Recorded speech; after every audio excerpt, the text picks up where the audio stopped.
RM Sotheby's is the world's largest collector car auction house by total sales. They are the preeminent market maker of high-quality collector cars and collections, regardless of size or complexity. By working in partnership with the Sotheby's team and its network of 80 offices in 40 countries, RM Sotheby's has established the largest client network of any collector car auction house in the world. Join the RM Sotheby's family by connecting with one of their car specialists at rmsotheby's.com or contact me directly at gstanley@rmsotheby's.com. LLC TLC is here to save you money on all of your vehicle purchases.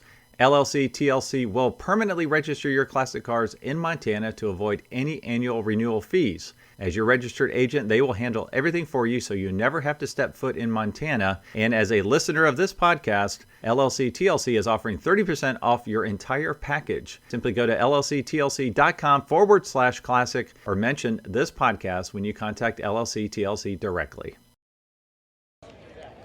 All right, I'm at Concourso Italiano with Stuart Fields, a good friend of mine, fellow judge from many shows. And I thought it would be fun for this episode to talk about the different judging styles. And what is interesting is that Stuart's judged at 3 different shows this week. Is that correct? Correct. All right, so we just finished judging at Concourso Italiano. You judged this incredible 355. So if you would, tell us a little bit about the differences in judging styles, specifically around this week, and then we'll talk about a couple others after that. Sure. I did, on Tuesday, I did the Classic Motorsports and Pacific Grove show.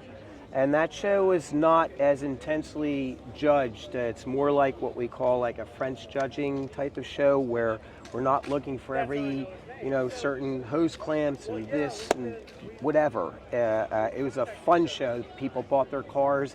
A lot of them owned them since brand new, or their fathers or mothers owned them.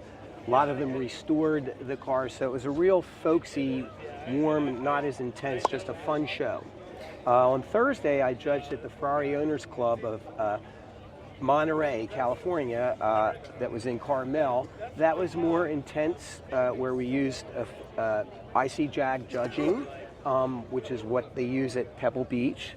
So that was more intense, as this one was also the same type of rules and judging that we used, that they use in Pebble Beach. And so more intense. The one on Tuesday, more fun. They're all fun, but a little bit more intense. So let's go back to the Pacific Grove show. So okay. I'm going to walk around this car as we talk, because this is a beautiful car.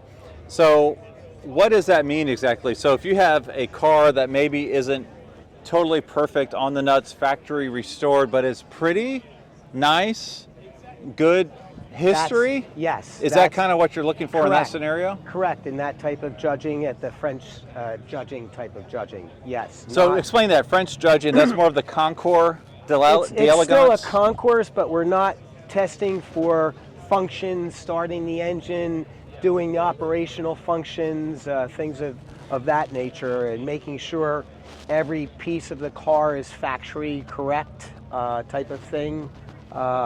Some of them have been modified a little bit, so we don't deduct for that. So in that French judging world, is it more of beauty and elegance? Hence correct. The Concours d'Elegance? Correct. Not as much functionality and more beauty and elegance. That would be an excellent way to describe it. So if you have a Ferrari Nart Spider that maybe isn't perfect, but then you have it against an ACM Gremlin that is perfect, who would win?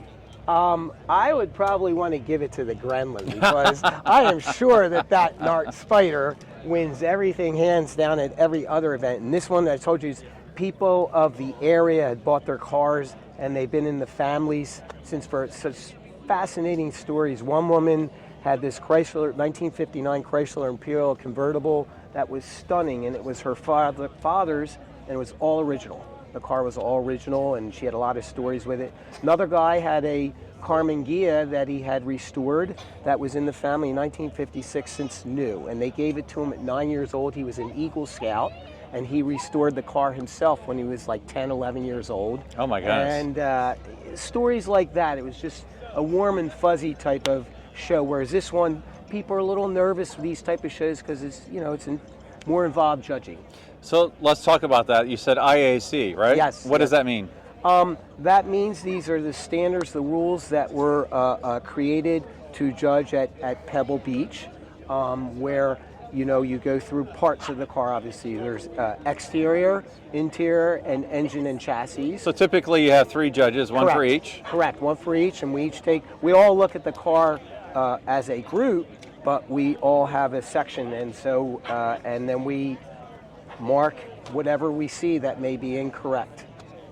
Okay, and so you did that at 2 different shows, including today? Yes, the show Ferrari Owners Club show on Thursday, and this show here today. So. And I must mention, there's another level of judging, like the Mustang Club of America or the NCRS judge, the National Corvette Restorer Society, where it is like, if this bolt is not correct underneath the undercarriage, it is a point off, right? Correct, yes, and they take like at least a couple hours, and where it's very, very involved. The Austin Healey Club, I used to own some Healeys, they're very similar, same way, where they really super intense. At most of these meets like this, or the national meets, we have about 20 minutes to judge a car, and 3 people, and we each take, as I said, a section each, and that's it. And then we move on to the next car, and another 20 minutes for the next car, and so on and so forth. So not 2 hours to judge a car like NCRS or the Austin Healey Club. Now, is there another judging style we haven't touched on based on the different examples from this week, as well as like the NCRS, MCA? Is there another judging style that we haven't touched on? Not that I know of. Okay, me neither, so that makes sense. I know of. All right, let's talk specifically about the car behind you right now. Okay. So tell us a little bit about this car. Beautiful car. This gentleman, he said he got it from Florida, and when he got it here, he didn't inspect it or have it inspected. It didn't pass emissions in California, so he had to. They pulled the engine and did all kinds of things. He had to sink like $20,000 into it, but since then it's been perfect and beautiful, and it's a gorgeous car. All right, so tell me what's wrong with this car. I want to know, like, just one fact, something that's not totally correct, that a judge would point out that would be of benefit. This car's pretty perfect, so I don't want to say anything negative. Okay, no negative. It's a beautiful car. Beautiful car. Beautiful color combination here, yes, for sure. Very, very unique. The gentleman said, I don't know how many, but it's very rare. There are not many of them. And it's a manual. What's the color, sir, again? Rosso Metallizano. Wow. Stunning, beautiful car. Beautiful color.